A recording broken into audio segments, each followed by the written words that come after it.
Throughout the entire history of football, there have been many moments that left the fans absolutely outraged. Whether it was because of controversial refereeing decisions or disgraceful behavior from the players, those moments will forever go down in history, even if it's for the worst reasons. In this list, I'll remind you of some episodes that impacted you in the past, or some others that you didn't even know. Starting out at number 10 with Thierry Henry's handball.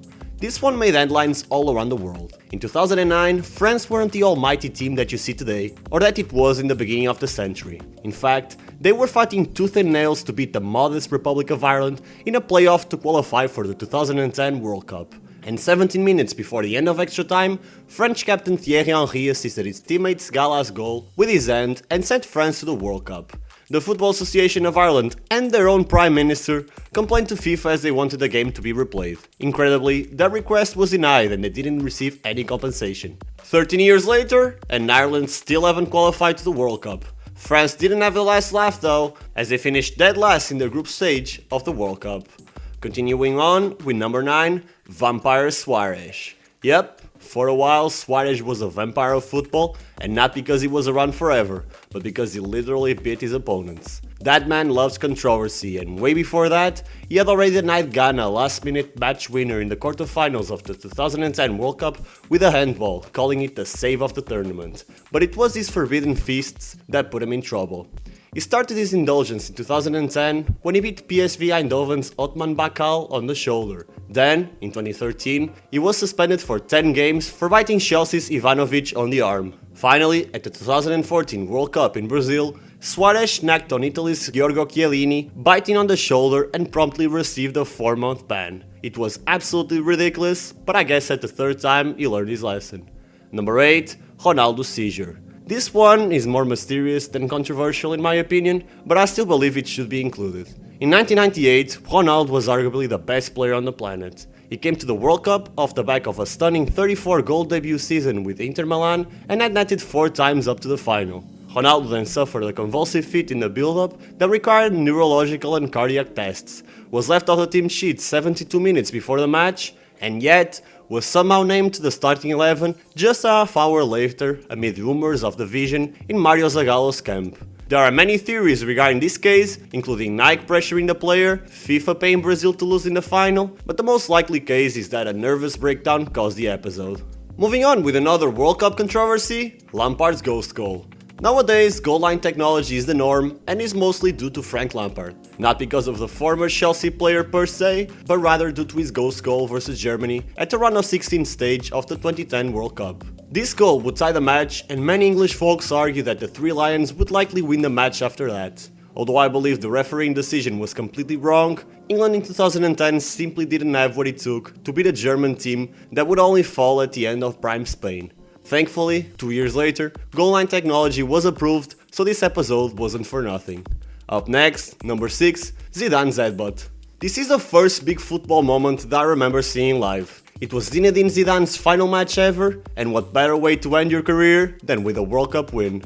Except that didn't happen, and Zizou's dream farewell turned into an absolute nightmare. The game was already in extra time, tied 1-1, and after some taunts by Materazzi, Zidane decided to plant his head deep into the Italian's chest. He was obviously sent off, and the image of him walking next to the World Cup trophy will go down in history as one of the most iconic, but saddest moments in football history. Now a more recent case, Qatar as World Cup hosts. I believe this past World Cup from a spectator point of view was one of the best ever. You had upsets, a passing of the torch, as the old generation played their last World Cup, while on the other hand many stars were made in that tournament. Plus, a thrilling final that had drama from the beginning until the last penalty kick. However, the decision to host a World Cup in Qatar was controversial to say the least. A non-existent football history, an arid local climate, and Qatar's blighted human rights record were among the abundance of concerns raised after the Middle Eastern nation's bid was awarded in 2010 amid widespread allegations of bribery. There were many deaths of migrant workers, and I hope a situation like this never happens again. Next up, Korea's disgraceful semifinals run. Kowo's South Korea's shock semi-final run at the 2002 World Cup was a marvelous voyage spoiled by horrendous refereeing. First, it was Byron Moreno of Ecuador who disallowed an Italian goal and sent off Francesco Totti to ensure South Korea's safe passage to the quarterfinals. In South Korea's next match against Spain, Egyptian referee Gamal Al Gandour waved off two La Hoga goals that had somehow escaped the gaze of the linesman. South Korea got bounced in the following round by Germany, and convicted dealer Moreno and Al Gandour both retired shortly after the World Cup amid max fishing claims. What a shame. Moving on to the oldest episode in this list, the disgrace of Jhon. On the 25th of June 1982, a World Cup group stage match was played between West Germany and Austria at the El Molinón Stadium in Gijón. As Algeria played their final match the day before West Germany met Austria, the two European teams knew what result they needed in order to qualify for the next round. Any West German win by 1 or 2 goals would see both West Germany and Austria qualified based on goal difference. What followed was a highly controversial match in which both teams appeared to make little effort to score after West Germany had taken an early lead. The rest of the match was played at a slow pace, with both teams passing the ball back and forth without making any real attempt to attack. The match finished 1-0 for West Germany, which meant that both teams progressed to the knockout stage at the expense of Algeria, who had beaten West Germany in the previous round. The match caused outrage among Algerian and neutral fans alike, who felt that the game had been fixed to allow both teams to progress. Not all was bad though, as this episode led to a change in the tournament's format, with the final 2 matches in each group being played simultaneously to prevent such collusion in the future. Number 2. Calciopoli.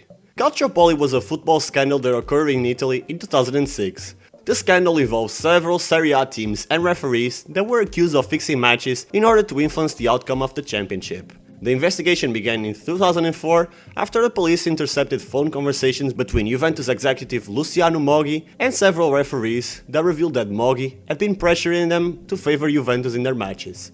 As the investigation widened, other teams including AC Milan, Fiorentina, Lazio and Regina were also implicated in the scandal. In the end, Juventus were the most heavily punished, being relegated to Serie B and stripped of 2 league titles. The scandal was a major blow to Italian football and its reputation, but it also prompted reforms and stricter regulations in the Italian football system in an effort to prevent future incidents of match fixing and corruption. And finally, number 1, Maradona's End of God.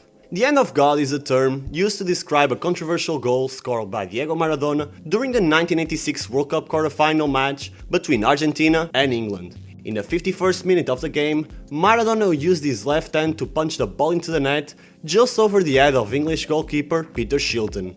The goal was allowed by the referee despite protests from the England players, as he did not see the handball. Maradona later even claimed that the goal was scored a little with his head and a little with the hand of God. Yeah, I don't think English people will appreciate his metaphor that much. Not all was negative though, as Maradona scored a second goal during that match, known as the goal of the century, and helped Argentina win the tournament, cementing his status as one of the greatest footballers of all time. And that's my list. Did you agree with the selection? I left several controversial moments out, and I definitely intend on making a part 2 of this video, if it does well of course. Thank you once again for reaching the end of the video, and since you're here, why not watch another one? I'll see you there.